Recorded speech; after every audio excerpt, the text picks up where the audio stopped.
Guys, bayangin deh ya, ada seseorang yang katanya bisa nyembuhin penyakit tanpa obat, bisa ngeluarin abu suci dari tangan kosong, bahkan bisa menciptakan kalung emas di depan mata ratusan atau bahkan jutaan orang ya guys ya. Dia disebut-sebut sebagai titisan Tuhan. Tapi di balik mukjizat itu muncul kisah-kisah yang enggak kalah mistis dan menyeramkan. Tentang kamar tertutup, tentang pengikut yang kabur dalam diam, tentang kepercayaan yang berubah jadi pengendalian. Siapa sebenarnya Sai Baba? Manusia suci, ilusionis kelas dunia, atau manusia setengah dewa?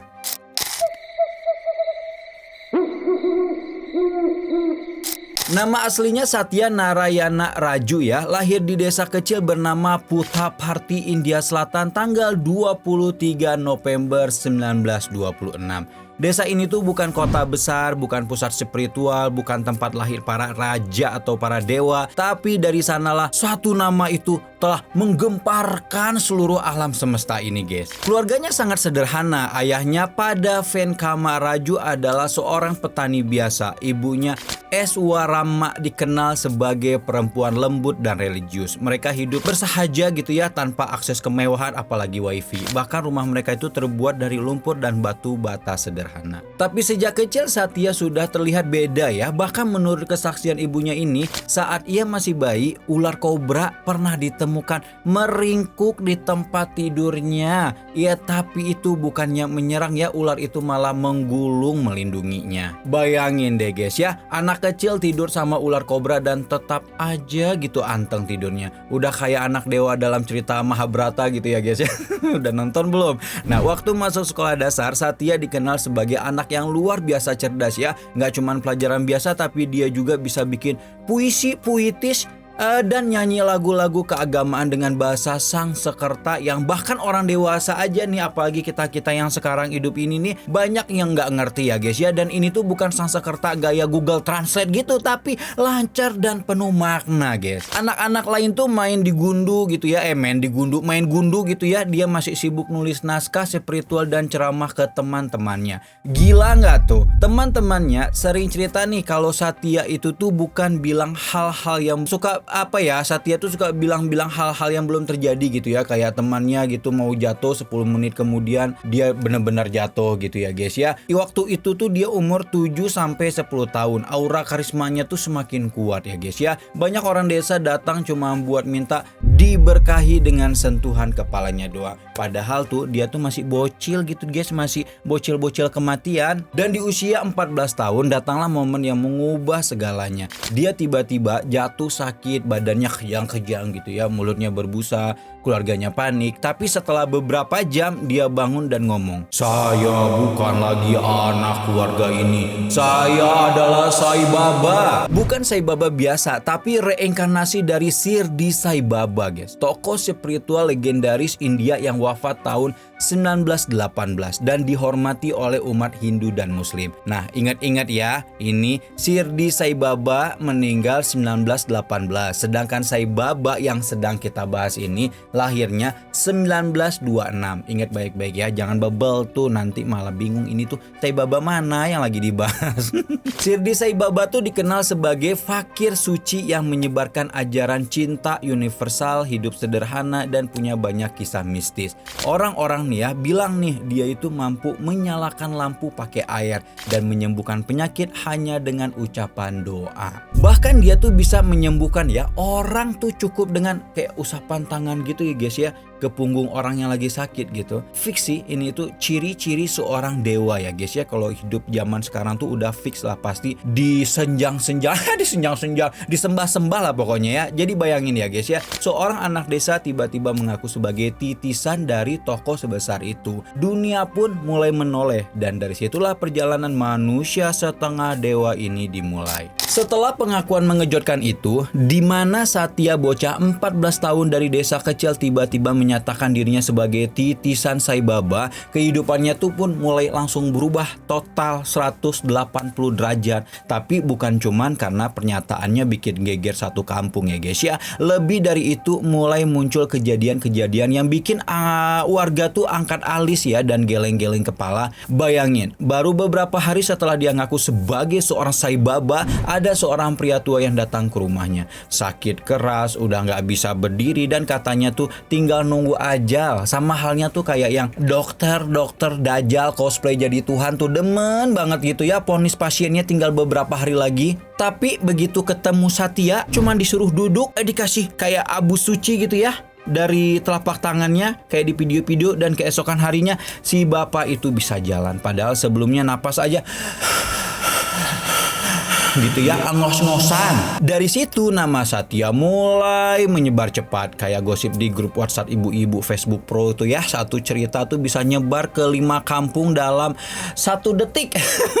Orang-orang tuh mulai berdatangan ya, ada yang sakit, ada yang pengen hamil, ada yang bawa anaknya yang katanya tuh kayak kerasukan gitu ya guys ya. Bahkan ya ada juga yang datang cuman pengen pegang tangannya Satya sambil doa, katanya tuh biar tangannya tuh biar bisa ngasih ketenangan batin. Tapi yang paling nyeremin dan bikin bulu kuduk berdiri remang-remang bulu ketek adalah pertunjukan tangan kosong miliknya ya. Itu udah sungguh luar biasa ya guys ya. Atayura bahkan melihatnya aja, dia ini orang sakti bener gitu ya. Bayangin ya, di depan belasan orang, nggak di panggung gitu ya, nggak di ruang khusus gitu, cuman di depan rumah tanah liat Satya mengayunkan tangannya gitu ya, muter-muter jari, dan tiba-tiba brak, muncul kalung emas guys, atau kayak cincin gitu ya, atau abu yang katanya bisa nyembuhin penyakit. Tanpa alat, tanpa saku, tanpa lengan panjang, benar-benar kayak mukjizat. Tapi kalau dibilang mukjizat itu nggak mungkin ya, karena mukjizat itu hanya untuk nabi dan rasul ya, sedangkan di luar itu ya bisa disebut karomah ya guys ya. Buat orang awam disebutnya ya keajaiban gitu. Tapi ya namanya juga manusia, ada aja yang mulai curiga nih, apalagi kayak misalnya kaum-kaumnya itulah ya, pokoknya ada yang ngerekam, ada yang matanya awas, dan mereka bilang, loh ini kok mirip kayak teks sulap ya, gerakannya cepat, selalu ada selipan jari, bahkan kadang kayak ada benda kecil yang jatuh dari lengan baju sebelum tangannya terbuka. Fiksi ini tuh kayak sektenya siapa, pesulap merah ya guys ya. Tapi begitu ditanyain ke pengikutnya, jawabannya cuma satu, itu bukan sulap, itu karunia Tuhan ya guys ya. Kalau kamu ragu berarti imanmu goyah. Gila nggak tuh, udah kayak nonton pesulap profesional tapi dikasih embel-embel surgawi. Dan semakin hari rumah Satya itu tuh makin rame guys. Orang-orang pasang tenda, ada yang nginep di pelataran, ada yang bikin altar kecil gitu ya dari batu dan kain orange. Desa kecil itu berubah jadi pusat spiritual dadakan. Dan anak 14 tahun itu dikelilingi, dielu-elukan, dan dipanggil dengan gelar baru Baba, yang artinya adalah orang suci atau guru spiritual yang dihormati lah gitu ya guys ya. Kalau di kita mah sebutannya kayak naonnya kiai gitu ya guys ya. Jadi sejak saat itu dia mulai dianggap bukan lagi anak biasa, tapi seorang guru suci, ayah rohani, dan tetesan dan titisan yang layak disembah. Tapi dibalik itu semua mulai curiga nih, mulai bisikan-bisikan pelan ya, bisikan yang enggak berani diucap keras-keras. Kalau ini cuma pertunjukan, siapa yang ngatur panggungnya? Kalau benar ini mukjizat, kenapa selalu muncul saat orang rame? Dan disinilah aura misteri itu mulai terasa. Bukan cuman tentang Satya ya, tapi tentang kekuatan yang sedang tumbuh bersamanya. Nah guys, makin hari itu makin banyak yang datang ke ashram sederhana Baba ya, tapi bukan cuman orang yang butuh berkah atau pengen sembuh yang datang. Beberapa orang tuh mulai datang dengan tatapan berbeda. Bukan tatapan harapan, tapi tatapan penuh curiga. Mulai ada yang ngamatin nih gerak-geriknya dari dekat. Mereka bilang, kayaknya gerakan tangannya itu udah mulai dihafal deh. Terus ada juga yang bilang, kenapa ya benda yang dikeluarin dari tangannya Baba itu tuh selalu muat di genggamannya. Nggak pernah tuh tiba-tiba muncul sepeda atau TV 32 inci kan. Ya iyalah, orang kita aja biasa normal aja nggak bisa tuh ngangkat mobil. Lah iya ya guys ya, nggak pernah tuh dia keluarin kulkas dari tangannya. Ya paling banter batu cincin ya kan bisa digenggam. Dan kayak biasa nih, makin dicurigain makin rame aja. Semakin banyak orang yang datang, semakin banyak juga yang mulai merasa ada yang janggal. Bahkan beberapa orang luar negeri nih yang tertarik pada spiritualitas India mulai ikut tinggal di ashram ya guys ya. Mereka itu tuh bukan cuman pengikut tapi juga kayak pencatat gitu ya, pengamat gitu. Dan dari sanalah nih mulai muncul laporan demi laporan kecil yang bilang nih Baba itu tuh bisa tahu isi hati orang. Ada juga yang bilang dia bisa muncul di 2 tempat sekaligus guys. Tapi di sisi lain muncul nih cerita-cerita aneh yang gak dikasih masuk ke media lokal ya. Ada seseorang pengikut bule yang cerita nih kalau temen cowoknya pernah diajak ke ruang pribadi Baba. Katanya sih buat penyembuhan khusus. Tapi setelah keluar mukanya pucat. Dan sejak saat itu dia langsung pulang ke negaranya guys. Enggak pernah balik lagi ke India. Dan itu menjadi sebuah misteri yang sampai saat ini belum terungkap. Cerita ini tuh mulai menyebar diam-diam ya. Nggak boleh dibahas terbuka. Tapi gosipnya nih Baba mulai pakai kedekatan spiritual untuk hal-hal yang nggak pantas. Dan yang bikin merinding guys, orang-orang di sekitarnya tetap diam. Baba sedang menguji imanmu, kata salah satu senior ashram. Gila nggak tuh? Udah kayak kalau ada penipuan di sekte tapi dianggap cobaan ilahi. Tapi situasi makin memanas ya waktu seorang aktivis dan pesulap asal India Basava Premanan ya, bukan pesulap merah, bukan. Dia bilang terang-terangan, semua pertunjukan Baba itu cuman trik. Saya juga bisa melakukan semua itu bahkan tanpa jubah oranye. Jubah oranye itu kayak jubah kebangsaannya guys ya. Premanan tuh bahkan sampai ikut tur ke tempat-tempat Baba manggung. Maksudnya berkhotbah gitu ya. Dia tuh rekam, dia pelajari dan dia tiru dan hasilnya persis sama plek ketiplek ya guys ya. Mulai dari gerakan kayak muter-muter tangannya gitu sampai cara menjatuhkan benda yang dari lengan bajunya gitu ya guys ya. Lengkap dengan efek dramatis wajah Baba yang melotot penuh wibawa. Dan guys rekaman itu tuh ya viral tapi alih-alih bikin orang sadar justru banyak yang makin penasaran. Baba udah kayak Deddy Corbuzier tapi versi suci ya guys ya. Orang-orang tuh makin berdatangan bukan buat cari pencerahan tapi buat nonton pertunjukan spiritual gratis. Karena apapun itu nama Baba tetap naik ya. Bahkan makin banyak pejabat yang datang. Makin banyak serangan pajar. Makin banyak sumbangan maksudnya. Makin besar kekuasaannya. Dan disinilah titik baliknya. Bukan sekedar keanehan spiritual tapi udah mulai masuk ke ranah kekuasaan, politik, dan kultus. Ashram Baba itu bukan lagi tempat doa ya, tapi jadi pusat perhatian nasional guys. Dan di balik itu semua mulai muncul pertanyaan pelan. Kalau benar Baba itu suci, kenapa enggak pernah transparan? Dan dari sinilah lubang hitam kisah tentang Sai Baba itu mulai terbuka semakin dalam ya guys ya. Setelah titik balik itu cerita tentang Sai Baba mulai masuk ke bab yang sangat dark ya guys ya. Bukan lagi soal kalung emas dari udara atau abu suci dari telapak tangannya yang keluar, tapi soal kamar tertutup, tentang kesaksian-kesaksian yang berani muncul ke permukaan, tentang luka yang gak kelihatan tapi membekas seumur hidupnya. Waktu itu beberapa pengikut dari luar negeri nih mulai angkat bicara ya. Salah satunya mantan pengikut setia dari Amerika Serikat yang terkenal mereka tuh cerdas. Awalnya dia percaya 100% tapi setelah beberapa bulan tinggal di ashram dia bilang pernah dipanggil ke ruang pribadi Baba untuk diberi berkah langsung. Yang terjadi di dalam nggak pernah dia ceritakan detail ke publik, tapi setelah itu dia langsung pulang ke negaranya dan nulis surat terbuka yang isinya apa yang saya alami bukanlah pencerahan tapi pemanfaatan. Dan dia itu bukan satu-satunya. Satu persatu tuh mulai pengikut yang dulu fanatik mulai angkat suara. Mereka cerita tentang penyalahgunaan kepercayaan, tentang tekanan psikologi, tentang pelecehan yang dibungkus dengan kata-kata suci. Jadi mirip kayak kisah yang lagi viral tuh yang embel-embel agama tapi ujung-ujungnya manipulasi juga ya. Walaupun yang ini versinya nambah bini gitu. Yang itu nambah korban. Sejenis pula. Sama kayak sama-sama meresahkan tuh ya kayak. Tapi kalau udah Main laki ke laki, itu bukan lagi zona abu-abu ya, itu udah merah menyala guys ya, mirip siapa tuh ya? Kayak Rian Jombang ya, versi spiritual global tuh. Gila nggak tuh? Balik lagi ke Sai Baba ya, tapi yang bikin meledak adalah ketika BBC lagi, BBC turun tangan ya. Tahun 2004 dirilis tuh dokumenter yang berjudul The Secret Suami. Isinya tuduhan demi tuduhan dari berbagai mantan pengikut dari India, Eropa sampai Amerika. Mereka bersuara meski tahu nyawa dan reputasi mereka bisa hancur. Ada yang bilang dipaksa tinggal di ashram tanpa izin keluar. Ada yang bilang juga dikontrol secara psikologis. Bahkan ada yang mengaku nih disuruh merahasiakan apa yang terjadi demi karma dan kepercayaan. Yang bikin tambah serem, semua ini dilaporkan lengkap dengan kronologi, lokasi, bahkan testimoni langsung ya guys. Tuh motor gandeng pisan ya. Dan tetap tidak ada tindakan hukum. Kenapa? Karena seperti yang sudah disinggung sebelumnya, Baba bukan sekedar tokoh spiritual lagi, tapi dia dilindungi oleh kekuatan besar. Presiden India, menteri, bahkan pejabat militer, semuanya tuh punya hubungan besti dengan dia ya. Dan setiap kali laporan muncul langsung tenggelam. Setiap kali korban bersuara langsung dibungkam atau diputar balikan fakta. Yang lebih miris, banyak pengikut yang justru menyalahkan para korban. Mereka sedang diuji imannya. Baba tidak salah, yang salah adalah hati yang kotor. Gila nggak tuh?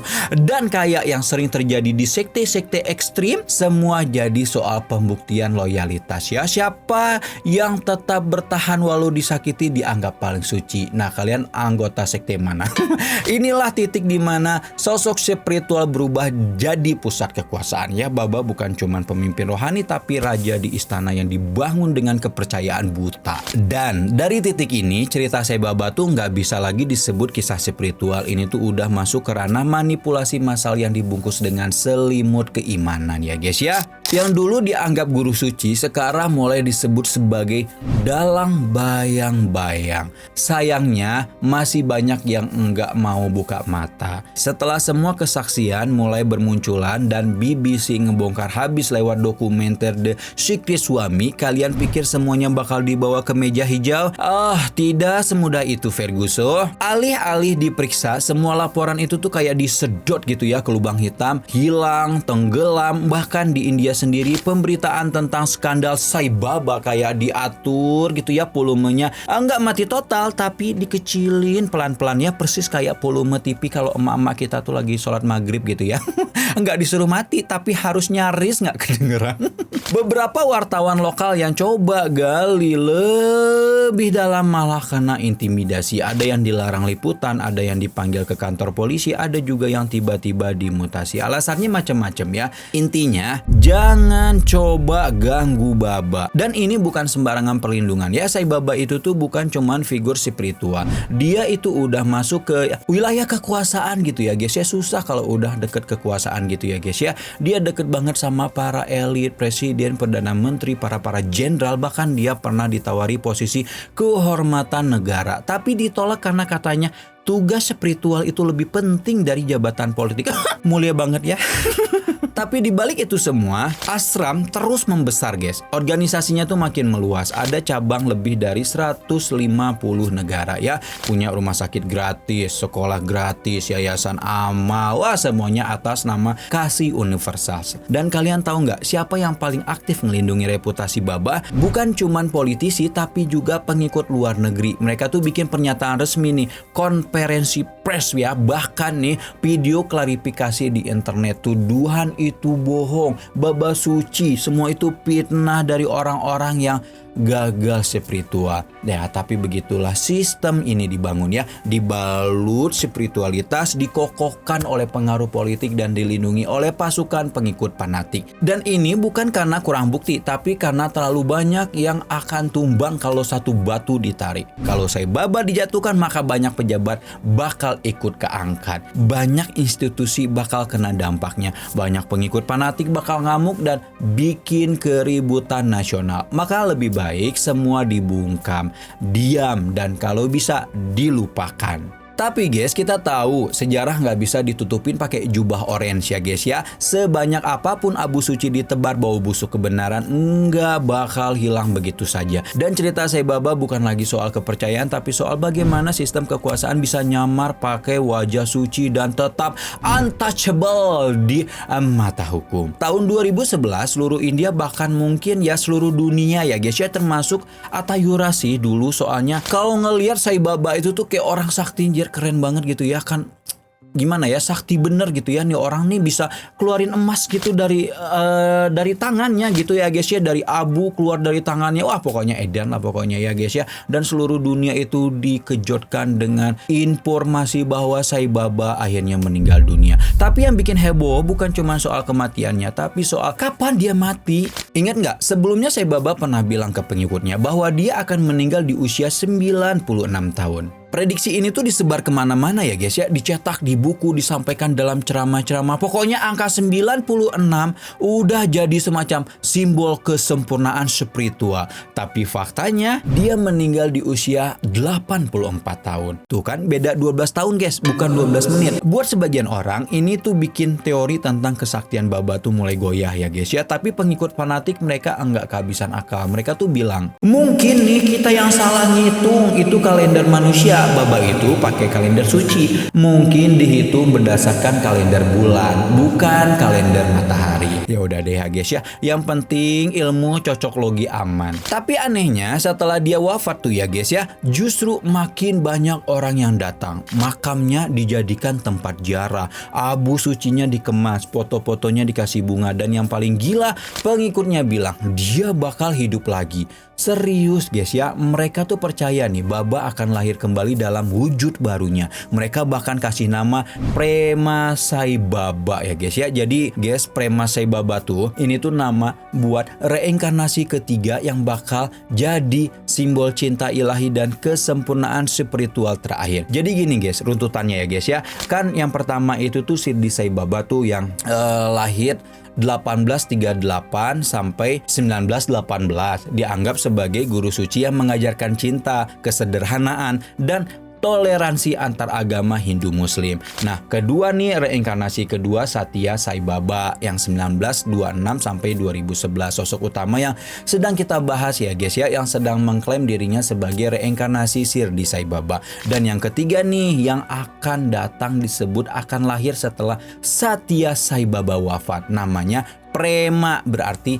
cinta kasih ilahi murni. Konon akan lahir di desa kecil di Karnataka, India Selatan ya guys ya. Tahun lahirnya belum pasti, tapi para pengikut udah mulai nyebar spekulasi nih. Dia udah lahir, dia masih kecil, dia akan datang membawa cahaya. Waduh, ini tuh udah kayak trailer film Marvel ya guys ya. Dan yang lebih mengherankan, masih banyak yang percaya. Mereka tuh mulai bikin forum, ada channel YouTube khusus ngelacak Prema Sai. Bahkan ada yang bikin teori nih bahwa dia udah reinkarnasi dan hidup di desa terpencil siap dipanggil kalau dunia mulai rusak. Gila nggak tuh? Yang bikin cerita ini tuh makin terasa kayak mitos suci adalah fakta bahwa Sai Baba nggak pernah menikah dan nggak punya anak. Pengikutnya nih percaya bahwa titisan Tuhan, dia tuh enggak butuh pasangan ya guys ya. Hidupnya tuh sepenuhnya untuk kemanusiaan katanya. Tapi di sisi lain ini tuh bikin semua cerita tentang reinkarnasi jadi semakin masuk akmal ya di mata pengikutnya. Enggak ada garis keturunan, jadi harus kayak lahir kembali atau istilahnya tuh reinkarnasi dalam wujud baru guys. Bahkan setelah mati, Sai Baba tuh masih jadi legenda hidup ya. Bukan karena keajaiban baru, tapi karena keajaiban lamanya tuh belum selesai dipertanyakan. Nah, kematian kan seharusnya jadi akhir ya guys ya.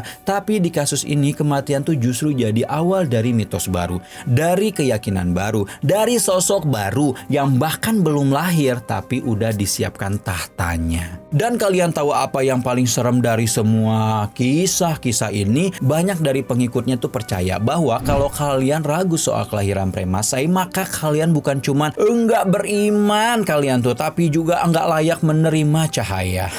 Makin lama makin kayak sistem kasta spiritual ya, bukan ajaran cinta universal kayak Sai Baba yang di awal itu. Peninggalan Sai Baba bukan cuma soal makam dan abu sucinya, tapi soal apa yang dia tinggalkan di dunia dan di kepala jutaan orang. Guys, walaupun nih banyak kontroversi, nggak bisa dipungkiri, pengaruh Sai Baba itu gede banget ya. Bahkan sampai sekarang masih ada ribuan orang tiap tahunnya yang datang ziarah ke makamnya di Puttaparthi. Mereka itu berdoa, menyanyikan lagu pujian, dan berharap dapat berkah dari seorang Sai Baba, walaupun orang yang mereka sembah itu udah nggak ada secara fisik. Nah, kalau kalian gimana? Percaya nggak orang yang fisiknya udah nggak ada tapi jiwanya masih ada? Asramnya tuh masih berdiri, rumah sakit gratisnya masih jalan, sekolah yang dia dirikan masih terima murid, organisasinya tuh masih aktif di lebih dari 100 negara. Dari luar semuanya kelihatan kayak peninggalan suci, guys. Tapi kalau kita lihat lebih dalam, ada pola yang lebih serem banget ya. Pola di mana seseorang dipuja bukan karena kebenaran, tapi karena kemampuan menggerakkan massa yang begitu besarnya. Pola di mana spiritualitas dijadikan alat untuk membangun kekuasaan, di mana suara kritis dianggap penghinaan dan kesetiaan buta dianggap tahta tertinggi dari sebuah kecintaan.